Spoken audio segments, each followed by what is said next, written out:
दोस्तों नमस्कार, स्वागत है हमारे चैनल पर। तो दोस्तों आपको एक सच्ची घटना की ओर आज ले चलेंगे।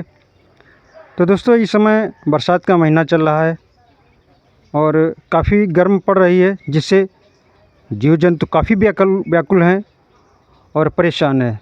अगर जीव जंतुओं की बात करें तो दोस्तों जाड़ों के मौसम में वे अपने बिलों में अंदर जाते हैं और जब भयंकर गर्मी पड़ती है, बरसात होती है, उनके बिलों में पानी भर जाता है तो वो ऊपर आ जाते हैं। तो दोस्तों अक्सर देखा गया है ग्रामीण क्षेत्रों में जो खेतों में फसलें होती हैं उनमें काफ़ी चूहे होते हैं और देहात में घरों में भी चूहे होते हैं जो खेतों में फसलों को बर्बाद करते हैं और घरों में भी अनाज को खाते रहते हैं और धमा चौकड़ी मचाते रहते हैं। तो दोस्तों आज बात करने वाले हैं उन्हीं से संबंधित एक जीव है, सर्प। तो दोस्तों घरों में प्रवेश कर जाते हैं गर्मियों के मौसम में और काफ़ी उनसे बचना, सतर्क रहना ज़रूरी हो जाता है। तो दोस्तों अक्सर अखबारों में, टीवी में और सोशल मीडिया पर आपको खबरें मिल जाएंगी, सुनने को मिल जाएगा कि सर्पदंश का शिकार हुआ है व्यक्ति जो हॉस्पिटल में भर्ती है। तो दोस्तों उसी कड़ी में एक सच्ची घटना की ओर ले चलेंगे जो इस समय काफ़ी सोशल मीडिया पर ट्रेंड कर रही है। तो दोस्तों हम हैं M R Singh Surya channel से। दोस्तों आपको उसी घटना की ओर ले चल रहे हैं। तो दोस्तों अगर वीडियो आपको पसंद है तो वीडियो लाइक करना, कमेंट करना और चैनल पर दोस्तों हमारे नए हो तो चैनल को ज़रूर सब्सक्राइब करना। तो दोस्तों बात करते हैं उसी घटना की जो इस समय चारों तरफ एक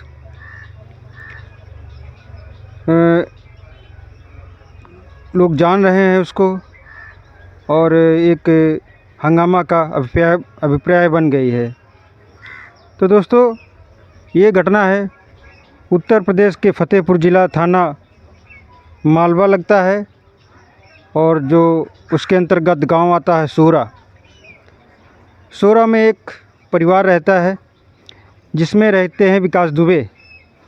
और विकास दुबे की उम्र अगर बात करें तो 20-21 साल के लगभग है। और दोस्तों वो आराम से अपनी जीवन परिवार के साथ व्यतीत कर रहे हैं। और दोस्तों समय होता है लगभग रात का 9 बजा होता है और वो अपने परिवार के साथ में होते हैं और दिनांक होती है 2 जून 2024। तो दोस्तों वो अपने घर में आराम से बैठे हुए होते हैं और एक सर्प आकर के उन्हें काट लेता है। उनको ऐसा एहसास होता है कि उनके कुछ पैर में काट लिया। वो फ़ौरन पैर की तरफ देखते हैं तो वहाँ पर 2 निशान बने होते हैं। जैसा कि लोग बताते हैं वो निशान सर्प के काटने से ही बनते हैं। तो उनको लगता है शायद सर्प ने काट लिया है। वो तुरंत परिवार वालों को बताते हैं और परिवार वाले विकास दुबे को ले जा कर के हॉस्पिटल में भर्ती कराते हैं। दोस्तों करीब 2 दिन उनका बराबर इलाज चलता है और वहाँ के डॉक्टर लोग एंटीबायोटिक देते हैं। जो भी सर्प से संबंधित उपचार होता है वो किया जाता है और विकास दुबे ठीक होकर के घर चले आते हैं। फिर दोस्तों समय बीतता रहता है, दिन गुजरते रहते हैं, विकास अपने कार्यों में व्यस्त हो जाता है और परिवार भी इस पीड़ा को भूल करके अपने दैनिक कार्यों में जुट जाता है। लेकिन दोस्तों विडंबना है कि ऐसी घटना लगभग बहुत कम देखने को मिलती है। और दोस्तों फिर समय बीतता है और 8 दिन के बाद में फिर क्या होता है, रात का बजा होता है 10, रात का 10 बजा होता है और विकास दुबे अपने आराम से घर में बैठा हुआ होता है और कहते हैं कि फिर वही सर्प आकर के विकास दुबे के बाइट कर देता है और काट लेने से विकास दुबे काफ़ी परेशान हो जाता है।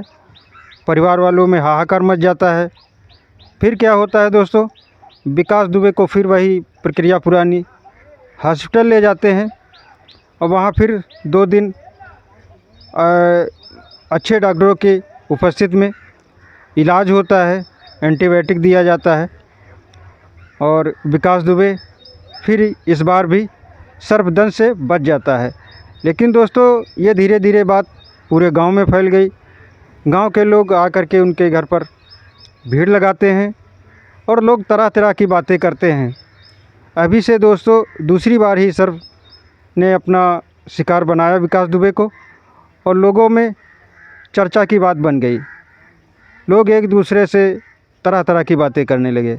लेकिन विकास दुबे के घर वालों ने सोचा कि ये तो कोई बड़ी बात नहीं है, बरसात का मौसम चल रहा है और ज़्यादा इसको सीरियस नहीं लिया।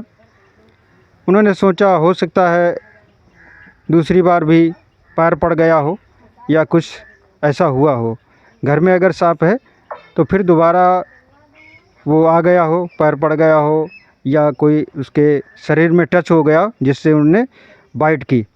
तो दोस्तों फिर दिन बीतता है और विकास दुबे ठीक हो करके अपने कार्यों में व्यस्त हो जाता है और परिवार भी अपने कार्य के सारे कार्य देखने लगता है, जिसके जो कार्य हैं अपने कार्यों में व्यस्त हो जाता है।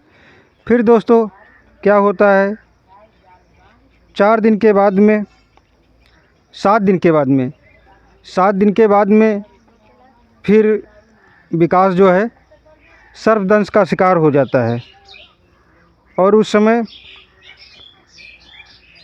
वो बहुत बेचैन हो जाता है और उसके हाथ में सर्प बाइट करता है। इससे परिवार काफ़ी सोचने पर विवश हो जाता है। घर में सभी लोग गांववासी और पास पड़ोस के क्षेत्र के भीड़ लगा देते हैं, जमा हो जाते हैं और कहते हैं कि ये कोई साधारण बात नहीं है, तीसरी बार सर्प ने बाइट किया है और ये क्या हो रहा है। लोगों के मन में तरह तरह के सवाल उठने लगते हैं और उनके घर वाले भी सोचते हैं क्या इस सर्प से और विकास दुबे से कोई पुरानी रंजिश है, कोई पुराने पूर्व जन्म का नाता है। ऐसे ऐसे ख्याल उनके परिवार के लोगों के मनों में आने लगते हैं और ऐसी ही बातें उनके गांव के लोग करते हैं कि लग रहा है, लोग ऐसी चीज़ें फिल्मों में देखते थे कि नागिन के नाग को किसी ने मार दिया और वो बदला लेती है। इस पर कई फिल्में भी बनी हैं, नगीना, नागिन और इच्छाधारी नाग, इस प्रकार की कई फिल्में बनी हैं। दोस्तों ये सीन बिल्कुल फिल्मों की तरह चल रहा था कि कोई नागिन अपने पद का बदला ले रही हो और ये पूरे क्षेत्र में अभिप्राय बन गया, एक चर्चा की बात बन गई और धीरे धीरे लोग मीडिया वाले उनके घर पर पहुंचने लगे और उनके इन्हीं सभी बातों का, इन्हीं सभी स्थितियों का ब्यौरा अपने चैनल के माध्यम से जुटाने लगे। तो दोस्तों कुछ लोगों ने कहा कि इनको कहीं दूर भेज दिया जाए ताकि ये सर्प वहाँ ना पहुँच सके, हो सकता है इनकी जान बच जाए।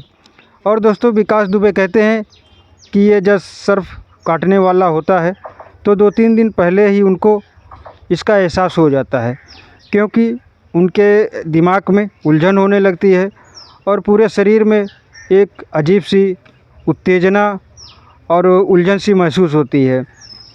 और दोस्तों इससे विकास दुबे पहले ही बता देते हैं कि आज अब हमारे सर्प काटने वाला है।